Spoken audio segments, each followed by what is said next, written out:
Welcome to my spring garden tour. I am in zone 10A and this is April, and I wanted to take you through the garden and show you what is blooming currently in the garden, and I wanted to bring you in my magical space where the roses are just now starting their first blooms and the orange trees are in blossom. So let's go through the entire garden and let me take you through some of the parts that you have not even seen yet.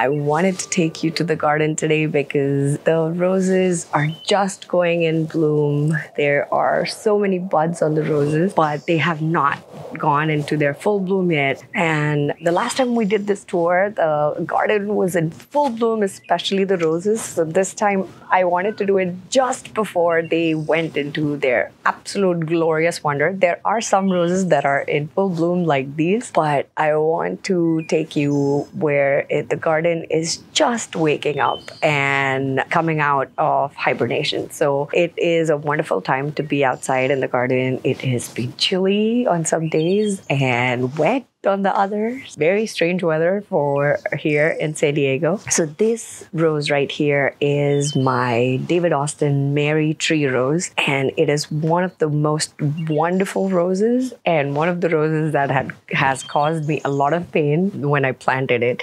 But hopefully this year it doesn't get a lot of powdery mildew. This is very susceptible to powdery mildew. I am just checking on it right now if it has any, and it looks like it is healthy. I have changed a little bit of its care over the past few years, where I have done a better job at doing the winter care routine, and that has helped me prevent a lot of the issues of powdery mildew during the year. But this is kind of a wind tunneling effect over here, where a lot of the wind goes through and the ocean currents come through here because I'm very close to the ocean, and we can see right now that most of the buds are in bloom. There are some that are about to bloom right now, and it looks absolutely wonderful. The next treat that you have for today is that the first hydrangea has bloomed in my garden, and it is looking so pretty. Once the entire bush is filled with flowers, this whole path looks so beautiful. I just want to come here and sit in the afternoons and enjoy the sun with these gorgeous flowers and the beautiful oranges. I have 6 hydrangeas that I have planted here. These hydrangeas initially were planted with my white Easy Spirit roses because I thought that pink and white combo will look beautiful,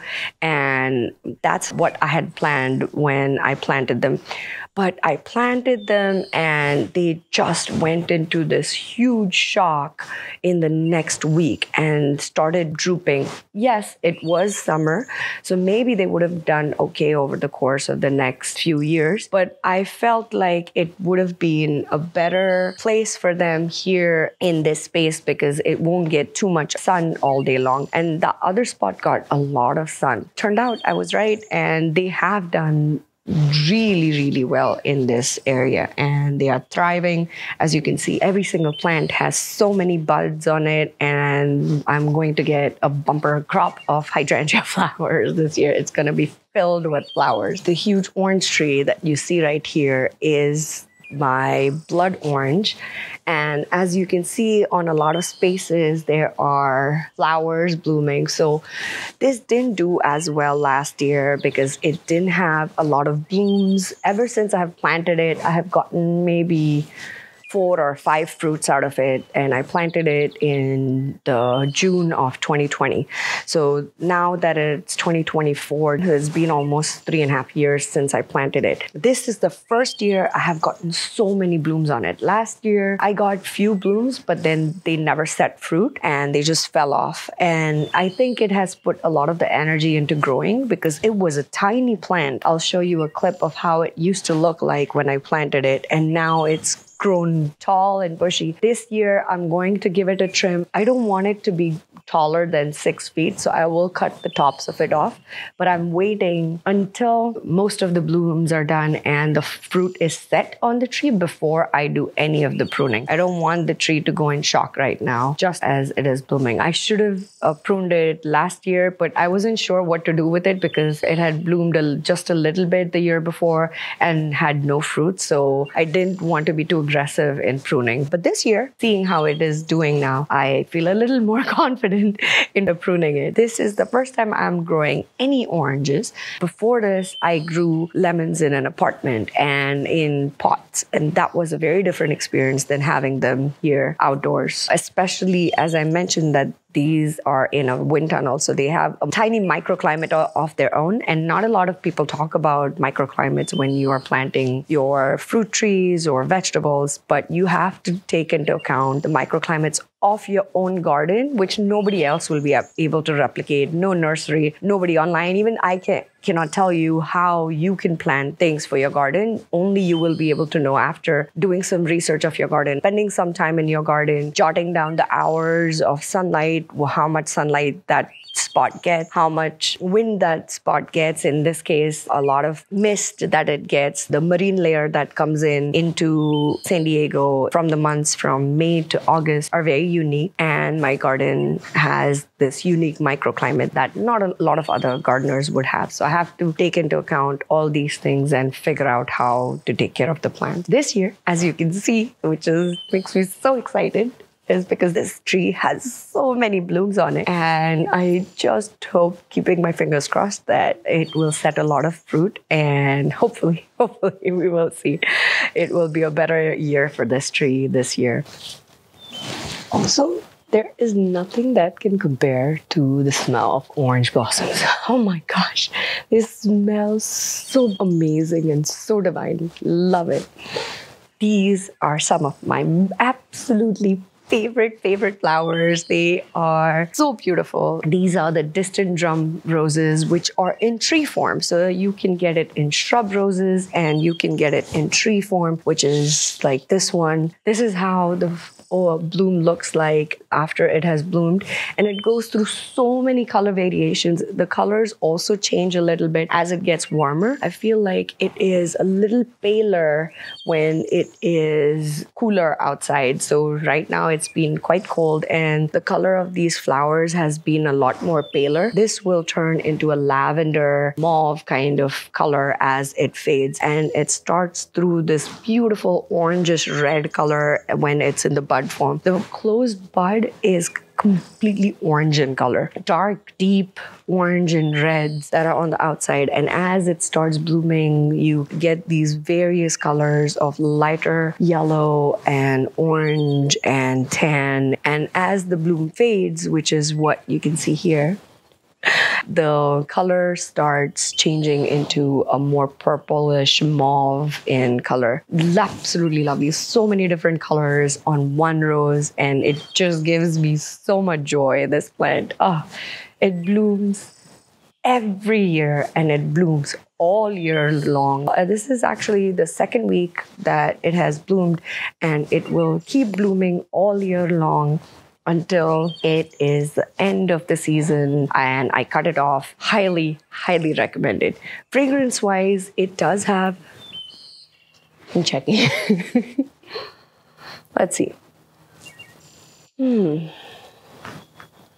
It has a mild fragrance, but definitely not as strong as some of the other David Austins that I have. But still, it's absolutely delicious and divine and something I would highly recommend in your garden. This row is filled with alternating plants of these distant drum roses with these David Austin Mary roses. I have 4 David Austin Mary roses and 5 of the distant drum roses. And it makes this entire row smell so good come summer with the mixture of the citruses and the roses. That is one of the things I had planned when I had planned this section. I wanted roses that were taller so that I would be able to see them from different angles in my house. And I wanted something that was shorter in shrub form in terms of the hydrangeas. Initially, I had planned to have different different kinds of flowers over here. I was planning to plant gardenias instead of the hydrangeas over here. And when I switched the hydrangeas from the front of the yard to here,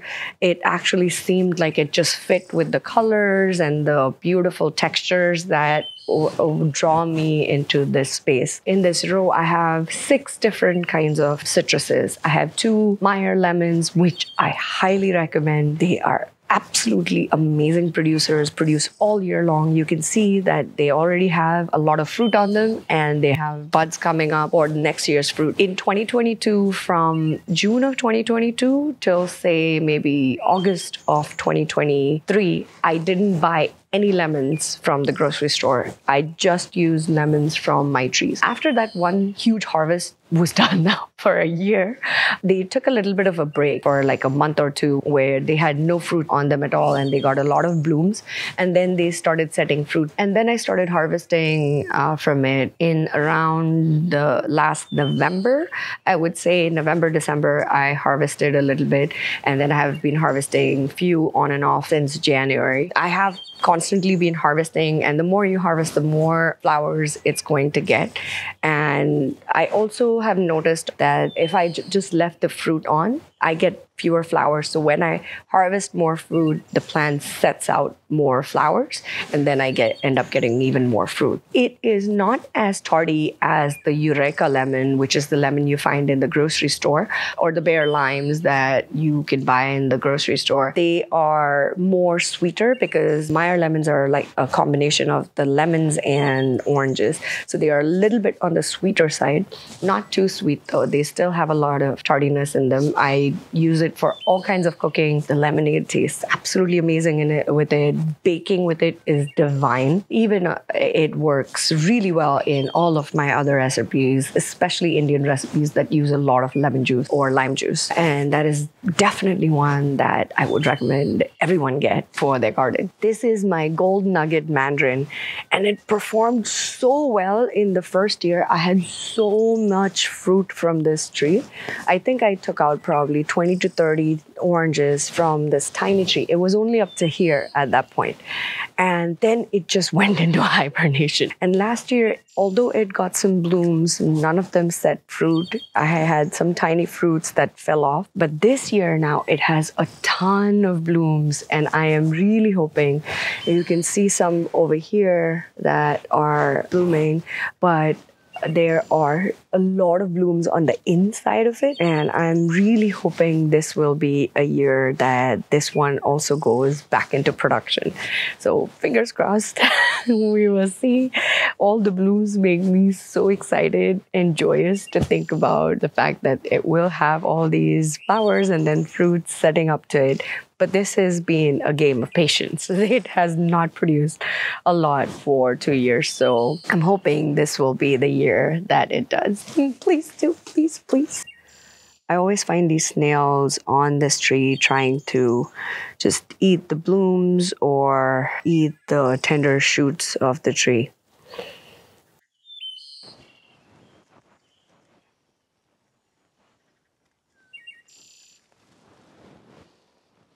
And I just harvested the entire tree just this week, and I wanted to do it a little bit sooner because of all the blossoms on the tree. I didn't want it to be overexerted and not put enough energy into the blossoms and the new fruit. So I'm hoping now that I have removed all the fruit, I will get even more blooms on there and also a bigger harvest. We will see how that goes. There are so many tiny branches inside that I want to prune, but I'm just going to leave it alone for now. Let the whole tree set fruit and then give it the prune that I want. I am a little skeptical about giving my citrus trees a hard prune because of the way they have been performing over the past few years. I think this year I'm going to be a little cautious. Once the fruit is set, I will trim it up until it's about 6 feet tall. I don't want it to grow more than 6 feet. All the plants that I had planted are either dwarf or semi-dwarf in nature. So they don't go taller than about 8 to 10 feet. That was very important when I chose the plants for this section, that I didn't plant the regular citrus trees. I made sure that I planted dwarf citrus trees, and I knew I was planting in a smaller space and I didn't want citrus tree to have a huge spread. The other thing I would recommend looking into if you're interested in Meyer lemons is looking into a Meyer lemon tree rather than a Meyer lemon shrub, because I feel like the shrub spreads a lot on the floor versus the tree can be grown like my rose trees that are growing, which will grow into this one stem and then the fruit all sets on top. It will look so beautiful. If that is one of the look that you want in your garden, that can be something that you can add to the garden. It can also create a good focal point in the garden where you can have a tree that is set with fruit and then you have these other shrubs surrounding the tree. One of the things I wanted in my garden was a clean landscape on the bottom of the trees, because my husband really likes a clean modern look, and I wanted as many crazy trees and flowers as I could get into the garden. So I tried my best to combine both of our loves for the garden and create a modern cottage garden feel to this garden. The two things that were very important for me for this garden were having flowers, especially roses, and having citrus trees. I have always dreamed of having citrus trees in my garden. I had one citrus tree in my previous apartment that I had grown, and I just wanted these beautiful citrus trees that are filled with fruits in the garden. So that was one of my dreams when I was planning this garden. The one thing I also like about citrus trees is that even though my citrus trees have not yet started producing the way they would in the future, they actually are evergreen and either have fruit on them or have flowers or just have beautiful green leaves on them. So they look beautiful all year long in the garden. They are not deciduous, so that you don't have just like these stick figures in the garden. And if you live in a colder area, of course, I live in zone 10A, so this is a much warmer zone. But if you live in a colder zone and if you get a lot of frost and snow in winter, I would recommend definitely planting citrus trees in pots. And you can take the whole pot inside, winter it inside while it is in the pot, and then bring it outside as spring comes along. This would be a great season now. As soon as your frost date is done, bring it outside and then you can enjoy it in the garden. So even if you are living in a colder climate, I would definitely recommend looking into citrus trees that grow well in your zone. So I have 3 mandarins. One is a gold nugget, a Tahoe Gold, and my favorite, the Satsuma mandarin. If you want one orange that you want to grow in your garden, please plant the Satsuma mandarin. I mean, Caracara orange is a very popular orange that is the juicing orange, but the Satsuma mandarin, which is the next one that I'm going to show you, is an amazing, amazing producer. It has really produced well.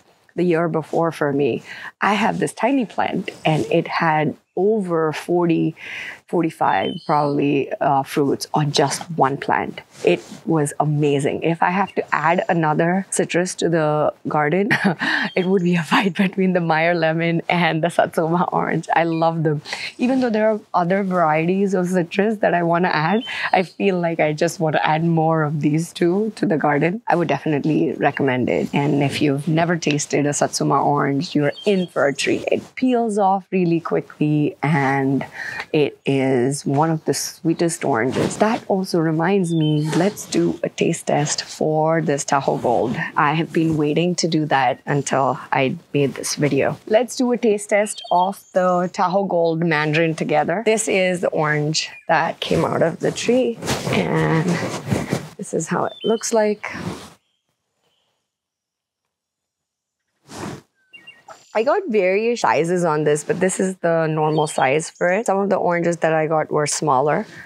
If I compare it to the Satsuma mandarin, it is peelable. Like, it does peel well, but it is not as easy to peel as the Satsuma mandarin for sure. But yeah, it is definitely peelable. I don't even know if this is going to be that sweet or not, because I think I should have harvested it a little early. This is how it looks like. Let's taste one.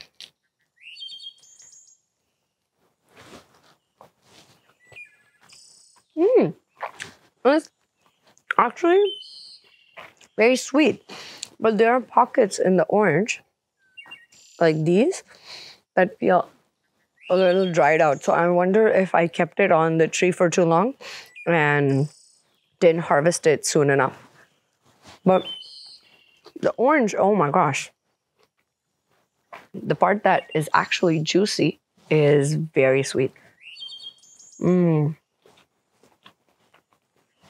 Really delicious. I think I didn't harvest this soon enough. Probably should have harvested it earlier. Some of the oranges that I have taken out from this tree, here, there it is.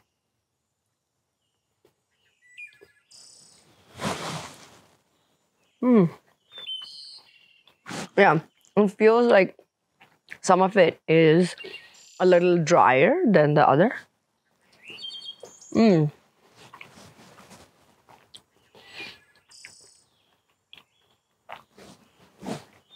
This part is really juicy and nice. So, I like it. I would give maybe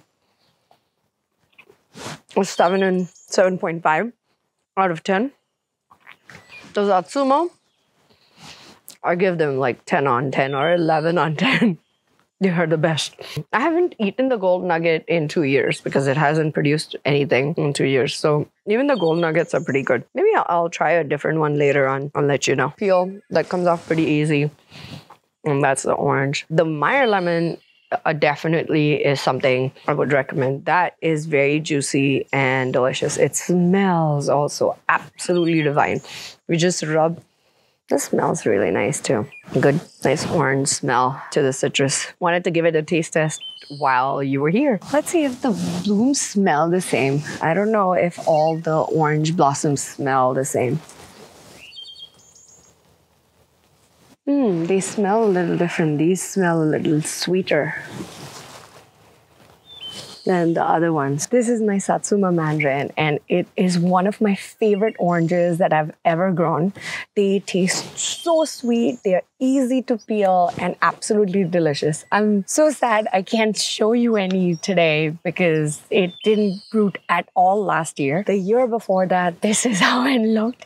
It was just filled with fruit. I got about 40 to 45 mandarins out of this one tiny plant, and I think it was probably just too much for it. I also left the fruit on there for too long, so maybe it needed time to recover, and I didn't take it off it in time for its spring bloom. I think this year it has had enough time to recover. It is putting in all of its energy again in lots of blooms all over the plant. Just like you could see, there are blooms on every section. Hopefully, I get a really good harvest this year too. I'm hoping that it does well this year. Fingers crossed.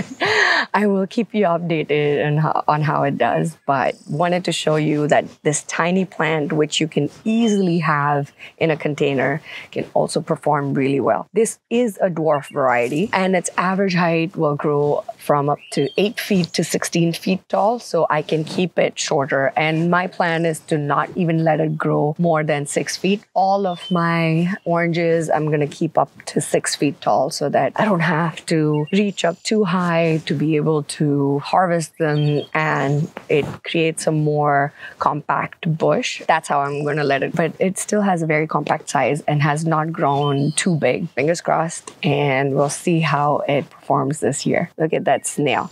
These snails have been the bane of my existence this year. Here are the ranunculus in bloom. Here's the fun fact. I did not plant any ranunculus this year. These are from the ranunculus that were left in the container from last year. They just went dormant on their own and just came up completely on their own without me having to do anything. So that was amazing. And I have gotten so many blooms out of this.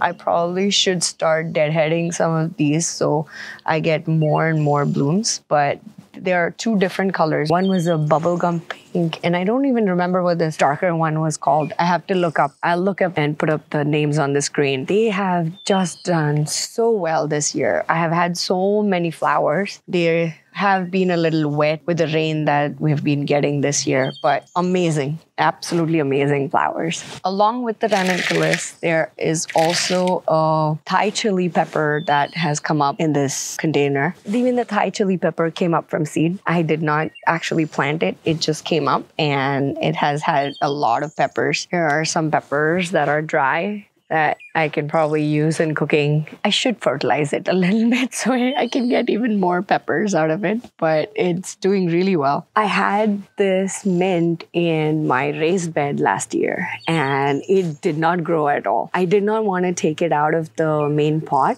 So I left it in the pot because I didn't want it to take over the entire raised bed. And I left it in the pot and let it grow. It wintered in the raised bed over the winter and then had a few roots and a few leaves left. About 2 or 3 weeks ago, I just took it out of there and planted in this pot. I was like, I can plant it in this pot. There's nothing else coming out of it. Of course, the daffodils showed up after I did that. But now, as you can see, it's growing really well. The entire plant is just thriving in here. Can't wait to make some mint tea this summer with it and start using it in my recipes. I always am short of mint when it comes to my shrimp pulao or my biryani recipes. So this will be an awesome treat this summer. And for some reason, I have never been able to grow mint that well in this house. I don't know why. In this garden, it either gets powdery mildew or it just does not grow. So looking at it, so beautiful and thriving. Oh my gosh, and the smell, so amazing. Love it. So it gives me so much joy to see it come up and I'm really excited to see it. This is my entire fence of roses. All of them are David Austin's. This one right here is the James Galloway and my favorite lemongrass plant that is thriving here.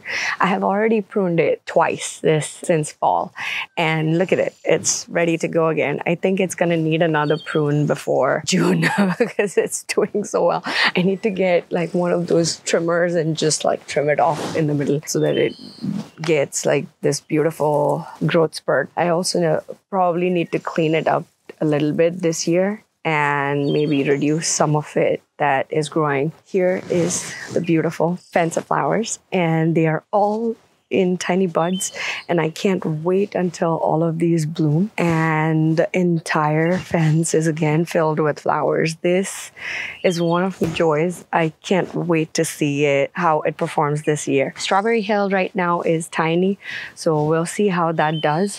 But I lost the Gertrude Jekyll this year. And that's a story for another day. It was heartbreaking and I had to completely get rid of the plant. I'll make a different video and talk about it a little bit more. It was affected by the rose rosette disease, which is a virus that affects the roses. And I'm really hoping none of the other roses caught it because if I have to remove all of them, oh my gosh, I can't even imagine. So fingers crossed that it didn't infect anything else. I'll talk about it a little bit more in another video as to how you can look out for it. I've just finished planting all 3 of the raised beds and got these beautiful snapdragons in here and my calendula is just blooming like crazy this year. I have already harvested and dried a big jar of the flowers and I think I need to do some more of them because the more you harvest, the more it's going to produce. I have been very happy with this. This has been a perennial in my garden. Actually, it's just evergreen. I won't even call it a perennial because it has even had flowers in the dead of winter and it has performed really well. If there's one flower that you want to add to your raised bed garden, I would recommend adding the calendula. There are so many uses of it and I love flowers anyways. There are a list of them that I would recommend for the garden. Nasturtium is really good. Calendulas are awesome. Marigolds are great. Alyssiums are really good. Snapdragons are absolutely gorgeous. But if you have to pick one, go with this one because look at it. I mean, look at the flowers. They're just amazing. They look great in bouquets, even in the house. They have medicinal value for, it's very good for your skin. You can just put a few petals in the bath if you take a bath. Absolutely beautiful. My rosemary has been performing really well too. Look at it. It looks healthy and it's doing so well. One of the things I didn't expect this year was the strawberries just growing on the floor because of how they rooted with all the runners that rooted on the floor. And they are actually, I have not fertilized them nor done anything and not even watering them. And here they are providing strawberries. So that's been a wonderful thing to see. I planted 2 tomatoes over here. This one is the heirloom black creme tomato. This is the super sweet 100.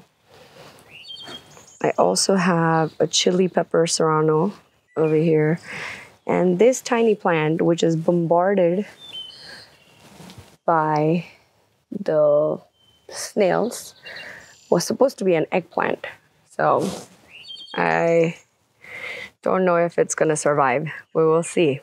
Mixed with the snapdragons here is my tricolored sage, which has been a perennial in this garden, and I probably should have given it a trim this year. In the winter, it wasn't doing that well, so I wanted to wait and see how it does, but it's kicked up in the spring, so maybe I will give it a little bit of prune. Beautiful plant. And if you're looking to add an edible to your garden that is an herb and looks beautiful and brings color and texture, think of adding this sage in your garden rather than the regular sage, because not only will you be able to use it for cooking, it will also bring in beautiful color and texture throughout the garden. I mean, just look how pretty it looks with the snapdragons. This bed has the most amazing calendulas in it, along with oregano that has been a perennial herb in my garden. I left it alone in the winter, and I had grown it as a transplant from a cutting that I received from my neighbor, and it has grown into such a healthy plant. Oh my gosh, it smells so good. It's such a beautiful plant. I need to give it a little bit of a trim for the spring, but as it's just coming out of dormancy, I've left it alone for most part. I did make a transplant out of it for my brother just the other day. This is one of the other perennial herbs that I would recommend in your garden. I also have this beautiful arugula that went to flower this year, and look at the amount of seeds I have that are on the plant. Not only does this create a beautiful point of interest and brings in a lot of bees to this raised bed, which in turn helps for pollinating my tomatoes and hopefully my eggplant if it survives, and my chili peppers, but it's also going to give me a lot of seeds to save so that I can plant them again next season. And the wonderful thing is the flowers are also edible, so I use them in salads and in sandwiches all the time because they have a little bit of the arugula flavor but a lot milder. So if you don't like the strong flavor of arugula, try the arugula flowers. They are delicious. The other things I have planted in this raised bed are 3 different tomatoes. One of it is black creme, the other one is sun gold, and I also have chocolate sprinkles over there. I am very excited about the sun gold tomato because it performed so well for me last year. The 2 tomatoes last year that did really well for me were sun gold and super sweet 100, and I've planted them again this year along with a few new experiments with the black creme tomato and the chocolate sprinkles. They just looked good and I wanted to try and see how they do in my garden. Along with that, I have also planted lots of peppers. I have the Better Bell pepper. I have a golden California wonder. I also have the golden bell pepper along with a couple of serranos and jalapenos. They are not doing that well yet because the snails have been devouring them left and right. I'm trying out different techniques to see if that helps. If they work, I will make a video on it if you are also struggling with slugs and snails, but I need to first see if they work. Look at how they munch on these leaves. Oh my gosh. This one, you can see, has already lost its top. I don't know how it's gonna do, But I had planted a lot of marigolds and alyssums in there. The alyssums are doing well, but the marigolds are completely decimated by the snails. They're gone. They're gone. There's nothing left. Look at that. It's gone. And another one. And another one. Borage has been another plant that I would definitely recommend planting in your garden. It does create a lot more self-seeding than I would have expected, but I'm not unhappy about it. I love this plant. The leaves and the flowers are edible. They look beautiful. If you want to decorate your desserts or your salads with it, I love it. I would definitely recommend borage in your garden. There are tiny buds everywhere on these climbing roses, and I can't wait to see them in bloom. The buds you see are from the Albright and Rambler rose. There's one starting to bloom right there, and these buds right here are from the James Galloway rose. I uprooted the Gertrude Jekyll from that corner there. Hopefully it does not spread to this James Galloway rose. I haven't seen any signs of it yet. Really hope it doesn't spread to that. This plant has been such an experiment for me. And in some seasons, it does so well and thrives and flowers. And there have been a few seasons where it didn't do well at all. Last year, it actually started doing really well again. So this year, I'm hoping I get tons of blooms on it again. And hopefully it flowers like crazy again this year. That plant, if you see in the corner, is the Strawberry Hill that I planted as a bare root rose last year. It's a David Austin rose, and I had given it a prune over the winter, early spring. If you look at my video right here, it got a nice prune and it has come back again and hopefully gets a lot of blooms and a lot of branches this year. It is still smaller, so I think it's going to take maybe this season and another year maybe to come up and cover the fence. I'm hoping it will be good. I can already see a few buds on it, so let's hope it does well this year. My apple hopefully gets more fruit this year than it got last year. I think since I bought this Espalier apple, I got the least fruit last year. So hopefully this year it has a little bit of a better year. It has not started to bud out yet. I can see some of it, but it still has some time to bloom. It's been quite cold here, so maybe that's why it's taking longer for it to bloom this year. And this here is the passion fruit plant that I planted in memory of my dad last year, but it hasn't been doing so well. I haven't finished the trellis that I'm building for it over here. And once this trellis is done, I want to put it up on the trellis. Hopefully it does a little bit better this year and starts blooming and producing fruit. My Coco Loco roses are a little late this year. I see only a few buds right now. There's another one here. They have a little bit of a aphid problem this year, but not many blooms as they usually do. So hopefully it's just taking time. I see a little bit of the yellowing of the leaves on it, so I need to give it a trim. So hopefully it'll come back with a lot of vigor this year. They're doing really well. So hopefully we'll see that happen in the next month or so. It is a little early and it has not been getting as much sun in this area this year. So it's also been a more cold and wet season for us. So we'll see how it does. Hopefully by the next time we do this garden tour, you'll be able to see it back in bloom. The Easy Spirits are in bloom and I'm so excited to see them this year. I was hoping that there won't be another emergence of the rust that they had last year. And although the leaves are a little yellow, I have not seen a lot of rust yet. If I end up seeing more rust on this, I will end up taking some of the leaves from the inside and spray them with neem oil and insecticidal soap spray.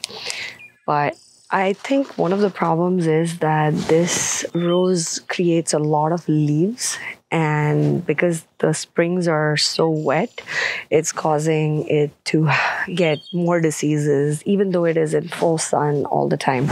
So I will keep a close eye on them this year. But the blooms are looking really beautiful right now. We're getting almost 2 to 3 blooms per stem. Some of them are single ones, and they are all so stunning, looking really pretty. This is the Olivia Rose Austin, and it is one of the most prolific bloomers right in the spring. This was the first rose to bloom in my garden this year, and it smells so good. If you want to try a David Austin rose that starts flowering very early in the season, I would definitely recommend this flower. You can see I'm a little behind on the deadheading on this one, but I probably should. It is doing so well this season. If you don't have time, at least try to take the tops off. It helps the plant in not putting any more energy into the flowers or creating seeds from the flowers, and it starts making more and more blooms. The next rose is the Onwick rose, which is also doing really well this season. I hope it does well. Last season, it didn't have that many blooms,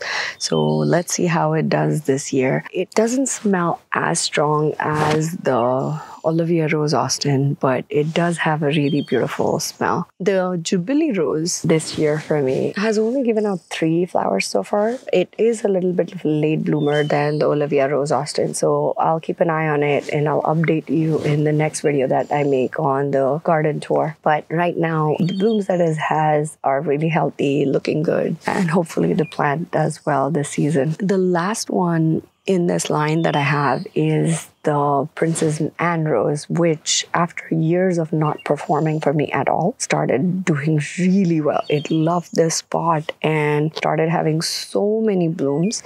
So I would recommend being a little patient with that one if it is not doing well in your garden. If it is, great. The one thing I would say that it's doing weird is it's getting these side shoots coming out of it, which are from the base plant that the main rose was grafted on. I constantly have to cut them. It started doing that last year, and last year I cut it, and now this year it's coming up again. So what it does is it takes away energy from the rest of the plant, and so you don't want it to be able to do that. You want it to give in energy to the plant so that it can provide more blooms. So I'm going to take that part off, and hopefully I'll have more buds on it. Right now I can see that there are some buds on it. Once that rose starts growing, oh my gosh, it gets so many blooms. The gardenias this year are not doing that well, and they are lagging behind in the blooms. I see some buds on them, but they are not doing as well as my previous years. It's always been a hit or miss with the gardenias in this spot. And here is my beautiful Lady of Shalott rose. It is doing so well this season already. It's been barely 2 weeks and there are so many blooms on the plant. I was supposed to put a trellis on it because it has converted from a shrub to a climbing rose. Now it just wants to be a climbing rose. So I wanted to put a trellis on it, but I'm a little late in putting it and it is already in bloom. So I don't know how that's going to go this year. I'll create a separate video on that so that you can see how you can grow a climbing rose on a trellis. I am super happy with it. Let's see how it smells. It's a milder smell than this one for sure. This is very strong, but it's still very pretty and subtle, and I absolutely love it. If you want plenty of blooms and a rose that can grow as a shrub or a climbing rose, go for the Lady of Shalott. Absolutely love the way it performs in my garden. The next one is the Charlotte, which is doing really well this season too. I can see a lot of buds on it and beautiful blooms. It has a milder smell and very beautiful cream yellow color. Pilgrim that I planted last year doesn't have any blooms yet. I also need to put a trellis on that so that it starts growing well. It has one big shoot that is growing like a climbing rose, but I think I need to bend it on 45 degrees and tie it up so that it can start doing better. But maybe I'll just get to the trellis project soon. This is the Rennie Cascading Rose, the one we saw in the back.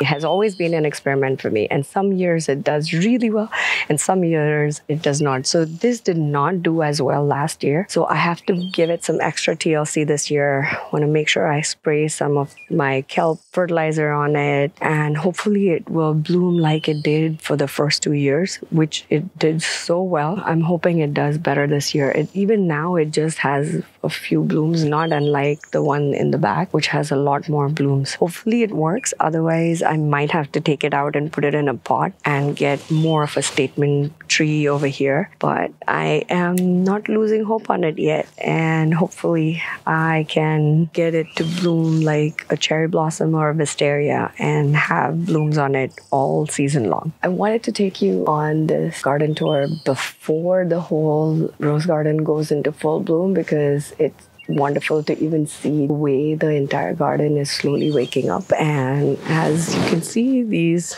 beautiful roses are already in full bloom. I hope you enjoyed it. And if you want to see a detailed rose garden tour, check out this video right here.